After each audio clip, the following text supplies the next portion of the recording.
dalee na jàmm ki seen xibaaru mbatiit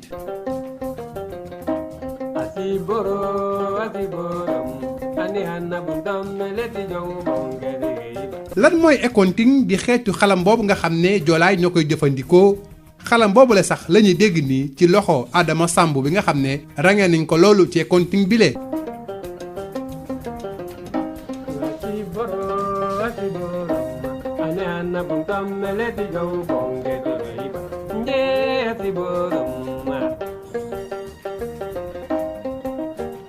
waaw accounting ni ñu koy defaree lan lañ ko doon doyee ak léegi liñ koy doyee fu mu nekk nii si yan jamono lañ koy génnee di ko jouer laaj nañu laaj boobu ki nga xam ne moo di Karfa Diatta nekk conservateur musée Sangawat. accounting mu ngi tënk ci ñaari affaire kalbaas dina bokk leket dañ koy defar ak leket ak feu bambou le feu bambou ay buum li jëm ci wàllum racine de palmier moom mooy accord yi moom mooy lijjante accord yi ci ñetti accord moom la ñuy accordé accounting buñ koy accordé dañuy am ñetti baat ci ñetti baat yooyu nag dafay am benn buy wéy ci lu diis am na benn buy wéy ci lu oyof am na benn nag buy wéy ci kaw loolu moo koy may nag son bi nga xamante ne loo koy déggee rek da ngay defe ne riiti la wala daal nga dégg ne ni xalam la bu njëkk dañ ko utiliser dañ ko doon jëfa diggante li nga xamante ne moom mooy bu ñuy amee ni tënj wala bu ñuy amee ni lu ñu naxar mooy daal bu ñuy amee nit ku dee ci ñeenteel fanom yi su dee góor la ci ñetti fanom yi su dee jigéen la moom la ñuy wéyaan suñu maam yi pour kii bi nu mu tudd ruuxam bi ñu jot ruuxam bi parce que ci Joola réincarnation dafa am mooy daal ñun gëmuñu ku dee définitive pour ñun nit ki ni ngay dee yëpp dafa am li nga xamante ne li lay desee ci wàllum yàlla daf lay baal nga delluwaat ci àdduna wante nag ñu ngi koy utiliser tey ci mbirum li nga xamante ne moom mooy tam bu ñuy góobee bu ñuy pare suñu góob ku nekk kontaan na ku nekk indi nga sa ceeb ci diggante boobu dañ koy defar di koy jëfanjantal diggante suñu famille ak ñi nga xamante ne dañu tawtewoon ñu yokk leen ci mbir mu solidarité ci lépp li nga xamante ne moom lañ koy jëfee mais ba léegi ñu ngi koy utiliser ci benn œuvre bi nga xamante ne weyaan pour foo ci diggante sëy ak diggante tam nekkin bu rafet léegi boo xoolee ci diggante bi buñ ko doon jëfandikoo bu njëkk ci diggante ku dee ak léegi ñu utiliser ko ci li nga xamante ne moom mooy ci wàllum Nobel nga xam ne ni donc accounting dafa jël place bi nga xamante ne bu rëy ci mbirum société bi. nañu feexal suñu bopp daal di feexal Soumaïla Cissé daal di koy bàyyi mu ñibbi këram lu nu mel mooy turu xaatim bi nga xam ne kii di Amadou Lamine Sall moo ko def génnee ko moo bëri soppaliku doon pétition maanaam benn bataaxal buy wër àdduna bi ngir ñu ànd ci lu nu mel lépp daal di koy siifee lan moo tax nag mu bind bile xaatim Amadou Lamine Sall di xam ne lu jël taalifkat bu mu doon nit ak moroomu nitam doomu Afrique bi Soumaïla Cissé doon moo tax fu mu nekk nii mu gis ne ay la yéwén waratuñu noppi di seetaan ñu koy këppatal di ko tëj foo xam ne waru faa nekk Amadou Lamine Sall maa ngi lay nuyu. maa ngi lay fay Moustapha. saa bu ñu yeewoo rek war nañu xalaat ki nga xam ne mooy Soumaïla Cissé fexe nu ñu ko bàyyee lu tax nga bind texte boobu. yërmande parce que Soumaïla Cissé ñun suñu doom la. doomu Mali la. waaye doomu Afrique la. ñu jàpp ko mot na léegi juróom-ñaar juróom-ñetti weer. jàpp boo xam ne jaaduwul tey jaaduwul ëllëg léegi ñii ñaan ñi nga xam ne ñoo ko jàpp ñu bàyyi ko parce que dafa amee njaboot dafa nekk koo xam ne am na lu mu defal Afrique parce que bu ñu fàtte ne moom moo doon diriger UEMOA diriger na UEMOA mu nekk loo xam ne lu ma métti la dafa nekk à doomu Afrique d'abord jàppam métti ñu trop comme bi ñu jàppee Nelson Mandela rek ñëpp jóg di xeex pour Nelson Mandela génne Soumaïla Cissé itam doomu Afrique la liggéeyal na Afrique man yërmande rek moo tax ñu jóg ñu ñëpp pour ak xolu jullit di ñaan ñi nga xam ne ñoom ñoo ko jàpp ñu bàyyi ko mais te Mali lu fa xew rek dafa xew Sénégal daf ñuy métti. alors bàyyi bi nga ko war a bàyyi ban jeexital la war a am ci Afrique dafa mel ne da nga méngale maam ni nga ko tënkee ak ni ngi tënkee fu mu nekk ni Afrique ci ay fànn yu bëri.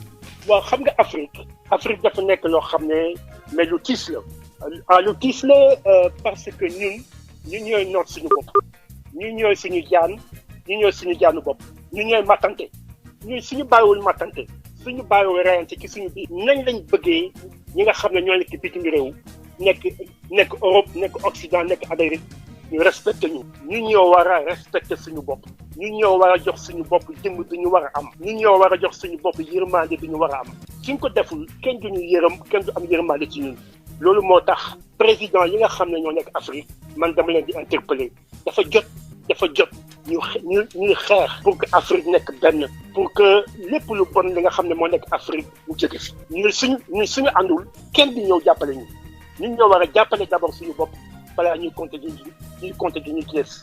alors nan la ñu war a déggee kaddu taalifkat bi ndax kaddu gu méngoog jëf la ndax kaddu guy am lu muy militer la am lu mu gëm war koo mën défendre la. waaw Amadou Lamine Sall moom du dara man duma dara man dama am yërmande rek mu am ay nit ñu baax nag ñoo xam ne ñu fekk si ma ci pétition bi nekk ay kilifa yoo xam ne vraiment ay nit ñoo xam ne ñoo ma gën fuuf waaye doomu Afrique yëpp ñoo jóg fu mu nekk nii ak nekk France ñu nekk Amérique ñëpp ñoo jóg ñëw fekk si ma vraiment ñoom itam di ñaan di xeex pour que ñu bàyyi Soumaïla Cissé li may mujjee wax mooy gouvernement ak homme politique am na loo xam ne ñoom mënuñu ko def mënuñu ko def parce que Soumaïla Cissé dafa am parti politique dafa nekk un homme politique kon nag am na loo xam ne peut-être gouvernement ak état daf koy rus a def wala mënu ko def léegi nag moo tax ñu jóg ñun ñi nga xam ne defuñu politique nekkuñu ci gouvernement ñu jóg ñaan ñi nga xam ne ñoom ñoo ko jàpp vraiment ñu bàyyi Soumaïla Cissé bon moo tax ñu jibal suñu kàddu te suñu kàddu itam dem na fu sore tey. fii la ñu ndar keppee seen xibaaru mbatit jërë ngeen jëf ci déglu bi. Bonjour et bienvenue dans votre journal de la culture.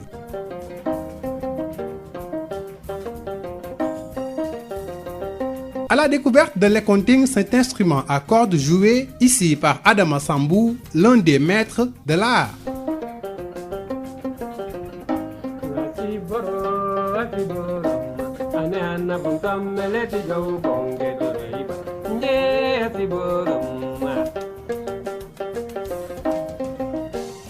Justement, comment est fabriqué l'éconting? À quoi servait et sert actuellement cet instrument?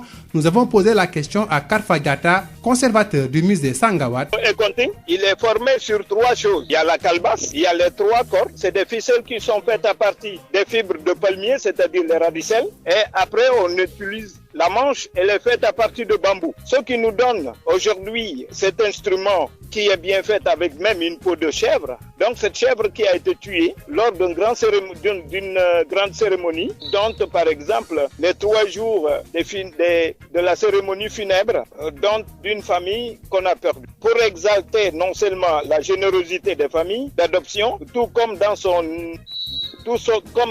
usage, par exemple de tout ce qui est sa vibration musicale. On faisait allusion à l'appel non seulement de l'incantation des chants religieux des morts, appelé le éconting, dont la source est un instrument qui s'avère être train. Donc, en le jouant avec sa vibration, on faisait relativement allusion aux gens qu'on a perdus. Et ça peut même se transformer à des pleurs de se rappeler ou de commémoration de nos chers parents qu'on a perdus. Mais actuellement, aujourd'hui, ça a pris une autre dimension, de la dimension sacrée. Elle est partie d'une déclaration des amours. Donc, en ce qui concerne, par exemple, le rapprochement de 2 familles entre les prologues et ainsi donc, nous autres qui sommes les receveurs, c'est-à-dire entre la famille conjugale et celle de mon père. Libérez-vous en libérant l'otage Soumaïla Cissé. C'est la tribune qui s'est transformée en pétition lancée par Amadou Lamine Sall, le poète, qui nous dit que chaque jour au réveil, nous devons penser au frère Soumaïla Cissé.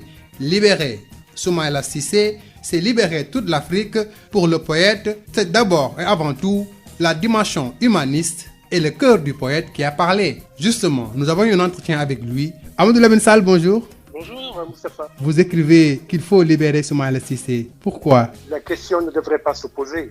Elle ne devrait pas se poser parce que je ne connais pas Soumaïla Cissé.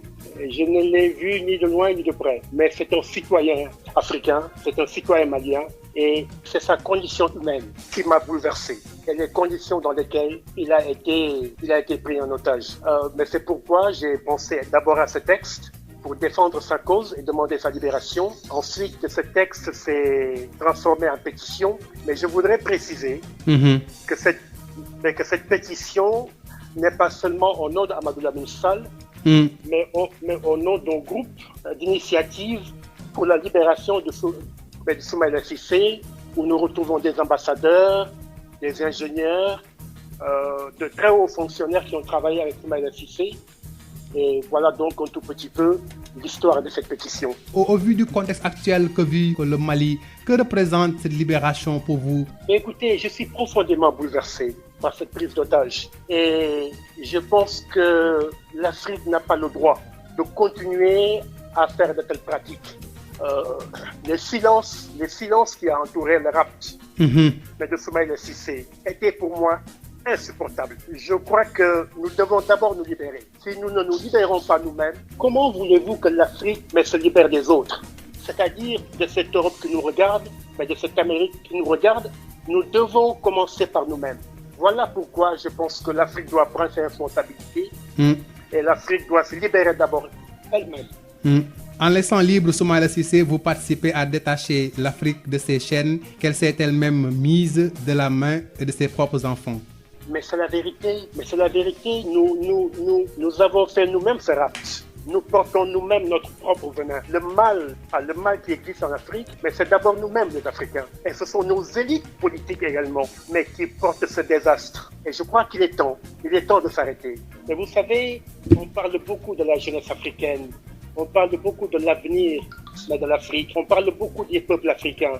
Mais la vérité est que les élites africaines, celles qui sont au pouvoir, il est temps qu'elles s'arrêtent. Il est temps qu'elles fassent le point, il est temps qu'elles fassent le bilan, il est temps qu'elles avancent et qu'elles ne soient pas en retard depuis des décennies sur leur propre peuple. La prise de parole du poète, est-ce un acte d'engagement? Est-ce de la poésie à l'action, au militantisme même pour l'Afrique? Je ne suis pas un activiste. Le groupe d'initiative qui a lancé cette pétition, nous ne sommes pas des activistes, nous sommes des hommes d'action. Je fais la différence entre activiste et homme d'action. Je suis un poète et je crois que dans l'histoire du monde, les poètes ont toujours porté la souffrance. Des poètes ont toujours porté la vérité. Des poètes ont toujours été sur les barricades. Et je crois que si la voix d'un poète se lève et que d'autres voix s'y ajoutent, mais tant mieux. Et Soumaïla Cissé doit être libéré. Mais vous savez, il y a des choses peut-être, mais qu'un État ne peut pas faire. Il y a peut-être des choses que les hommes politiques ne peuvent pas faire. Alors nous le faisons pour aider les hommes politiques à nous rejoindre dans la libération de Soumaïla Cissé. On peut penser que c'est un homme politique, on peut penser qu'il a son parti et le défendre, mais c'est défendre l'homme politique et défendre son parti. Non. Le Soumaïla Cissé que nous défendons, c'est les citoyens africains qui est dans une situation désastreuse. C'est la condition humaine d'un fils de l'Afrique que nous défendons. Tout à fait. C'est la fin de votre journal de la culture. Merci de l'avoir suivi.